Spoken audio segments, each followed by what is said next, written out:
प्रिया जी, क्या प्राथमिकता रहेगी अध्यक्ष बनने के बाद में आपकी? और ऐसा देखा पार्टी ने जो आपका अध्यक्ष चुना, इतनी सारी भीड़ थी। निश्चित रूप से पार्टी अब सभी युवाओं को मौका दे रही है। सबसे पहले उन्होंने मध्य प्रदेश कांग्रेस कमेटी के हमारे जीतू पटवारी जी को मौका दिया और उनकी टीम में ऐसे कई चेहरे, नए चेहरे लगातार आते जा रहे हैं जो युवा है, जोश के साथ काम करेंगे, कांग्रेस के लिए काम करेंगे। आज महिलाओं की हालत हम देख रहे हैं, पिछले 22 साल में बस से बदतर हो गई है मध्य प्रदेश की महिलाओं की हालत। बलात्कार में लगातार मध्य प्रदेश नंबर 1 होता जा रहा है। महिलाओं की वृद्धा पेंशन नहीं आ रही है जो बंद हो गई है। इनकी विधवा पेंशन नहीं आ रही। कई महिलाओं से मैं जब बात करती हूँ, मेरे क्षेत्र में भी जाती हूँ, सागर में जाती हूँ या मैं स्लम एरिया में भी जाती हूँ, तो कई महिलाएं परेशान है क्योंकि उनको जो अभी तक कांग्रेस के समय पे वृद्धा पेंशन और विधवा पेंशन मिलती जो बंद हो चुकी है।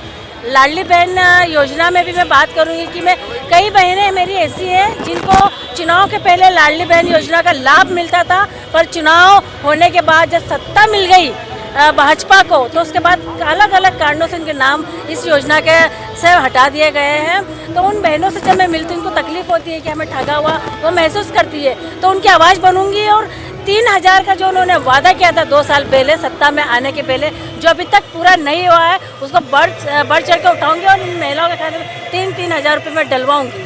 कांग्रेस में कई बार महिलाओं को टिकट नहीं दिया जाता है, तो क्या आने वाले विधानसभा या नगर परिषद चुनाव में मिलेगा? ऐसा नहीं है। महिला अब मुझे भी आगे कराया उन्होंने, मुझे भी टिकट दिया था सावेर से जी।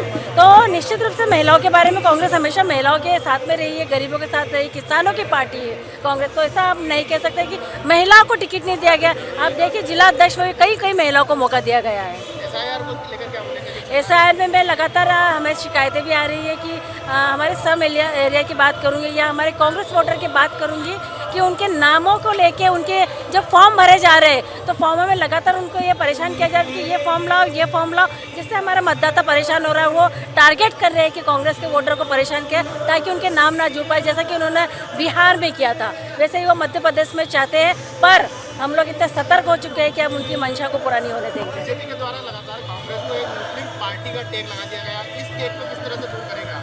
मुस्लिम नहीं, कांग्रेस तो धर्मनिरपेक्ष पार्टी है जिसमें हिंदू भी आते हैं, मुस्लिम भी आते हैं, सिख भी आते हैं, ईसाई भी आते हैं। और हम उस धर्मनिरपेक्ष विचारधारा से पिछले 70 सालों में हमारी पार्टी आगे बढ़ी और अभी भी हम उसी पे काम करेंगे। हमारी ये विचारधारा है कि हम धर्मनिरपेक्षता से ही आगे बढ़ेंगे। इससे ही कांग्रेस की सीटें कम होते जा रही हैं, तो किस तरह से कांग्रेस आगे? बिल्कुल हम लोग नई कांग्रेस निकलती आ रही है। अब देख रहे हैं कि बिल्कुल हम लोग जुझारू रूप से काम करें, युवाओं को मौका मिल रहा है और ये हम युवाओं को जोड़ेंगे। आप देख सकते हैं कितनी तादाद में युवा, महिला सभी लोग मेरे साथ में आए। कार्यकर्ता आप ही के सम्मान समारोह में नहीं पहुंच रहे हैं, नहीं पहुंचे, कांग्रेस के कार्यकर्ता बिल्कुल वहाँ पे भी थे।